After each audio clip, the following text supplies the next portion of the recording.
नमस्कार। News 100 channel में आपका स्वागत है। मैं शुभांकर अजय दीक्षित आपके साथ। तो सबसे पहले हेडलाइन। कोलंबिया में भारी बारिश के बाद आए भूस्खलन ने मचाई तबाही। कम से कम 14 लोगों की मौत, 35 हुए घायल। रूस के यूक्रेन पर हमले से कई देशों को होगा नुकसान। पश्चिम एशिया में आएगी अस्थिरता, अमेरिकी सेना के टॉप जनरल का दावा।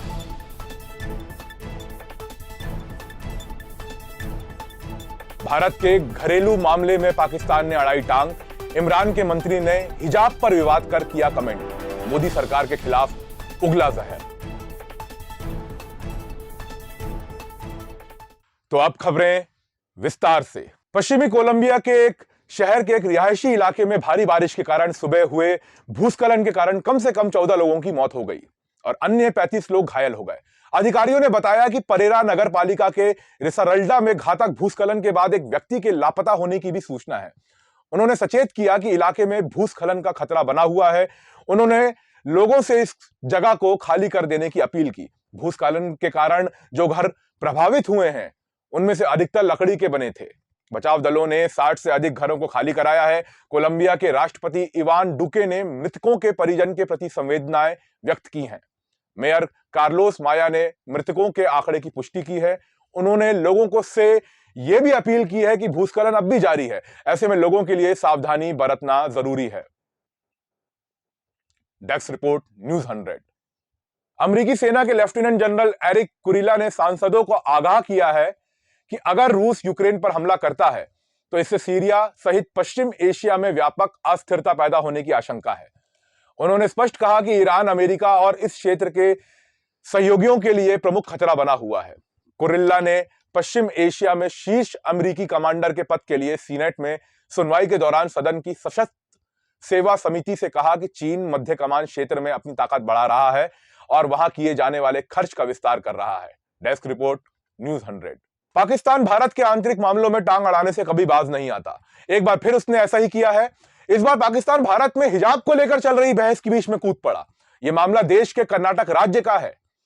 इमरान खान की सरकार में सूचना मंत्री फवाद चौधरी ने भारत और मोदी सरकार के खिलाफ जहरीला बयान दिया है। उन्होंने कहा है कि मोदी के भारत में जो कुछ हो रहा है वो डरावना है। अस्थिर नेतृत्व में भारतीय समाज तेजी से पतन की ओर बढ़ रहा है। पाकिस्तान मंत्री फवाद चौधरी ने ट्वीट करते हुए कहा कि मोदी के भारत में जो हो रहा है वो डरावना है। अस्थिर नेतृत्व में भारतीय समाज तेजी से पतन की ओर बढ़ रहा है। किसी भी अन्य ड्रेस की तरह हिजाब पहनना भी व्यक्तिगत पसंद का मामला है। नागरिकों को स्वतंत्र रूप से अपने फैसले लेने का अधिकार दिया जाना चाहिए। Desk report news 100। गुजरात के बनासकांठा जिले में एक दलित दूल्हे के घोड़ी पर चढ़ने को लेकर विवाद गर्मा गया। बनासकांठा के मूठा गांव में एक दलित दूल्हे के घोड़ी पर चढ़ने और बारातियों के पगड़ी बांधने के बाद गांव वालों की तरफ से पथराव की घटना सामने आई है। घटना के बाद शिकायत होने पर गांव में फोर्स तैनात की गई है और वहीं गांव के सरपंच सहित 28 लोगों के खिलाफ मुकदमा दर्ज किया गया है। पुलिस के मुताबिक सभी आरोपियों पर एट्रोसिटी एक्ट के तहत मामला दर्ज किया गया है। गांव वालों की तरफ से बारात पर किए गए पथराव में एक व्यक्ति घायल हुआ है। Desk report news 100। सीबीआई ने पश्चिम बंगाल में विधानसभा चुनाव के नतीजे आने के बाद हुई हिंसा में अब झाड़ग्राम में बीजेपी नेता की हत्या के मामले में फरार आरोपियों पर 50-50 हजार रुपए के इनाम का ऐलान किया है। सीबीआई की ओर से कहा गया है कि आरोपियों को गिरफ्तार करने में सीबीआई को सूचना देने या मदद करने वालों के नाम गुप्त रखे जाएंगे। सीबीआई ने पुरस्कार की घोषणा मोबाइल नंबर, फोन नंबर और ईमेल आईडी के साथ की है। बता दें कि इसके पहले सीबीआई ने 9 आरोपियों पर 50-50 हजार रुपए इनाम देने का ऐलान किया था। चुनाव के बाद हिंसा के मामलों की सीबीआई जांच कर रही है। 50 से अधिक मामले दायर किए गए हैं, लेकिन अभी भी कई मामलों में आरोपी गिरफ्त से बाहर है। ये सभी झाड़ग्राम के जंबानी इलाके के रहने वाले हैं। पुरस्कार घोषणा में आरोपियों के नाम, उनकी तस्वीरें और उनके खिलाफ मामले का विवरण दिया गया है। Desk report news 100। Uttar Pradesh विधानसभा चुनाव के लिए आजाद समाज पार्टी के मुखिया चंद्रशेखर आजाद ने गोरखपुर शहर सीट से नामांकन दाखिल किया है। चंद्रशेखर ने सीएम योगी के खिलाफ नामांकन दाखिल किया है, जबकि इस सीट पर समाजवादी पार्टी ने पूर्व बीजेपी नेता उपेंद्र शुक्ला की पत्नी सुभावती को टिकट दिया है।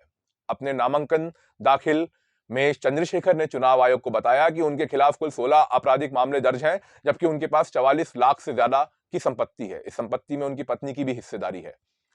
Desk report, news 100। पूर्वोत्तर दिल्ली में हुए दंगों के मामले में हाई कोर्ट ने कहा कि हेट स्पीच को लेकर जिन नेताओं और अन्य के खिलाफ मुकदमे दर्ज किए गए हैं, उन्हें भी मामले का पक्षकार बनाया जाए। कोर्ट ने कहा कि जिन पर दंगा भड़काने का आरोप है, उन्हें पार्टी बनाया जाए।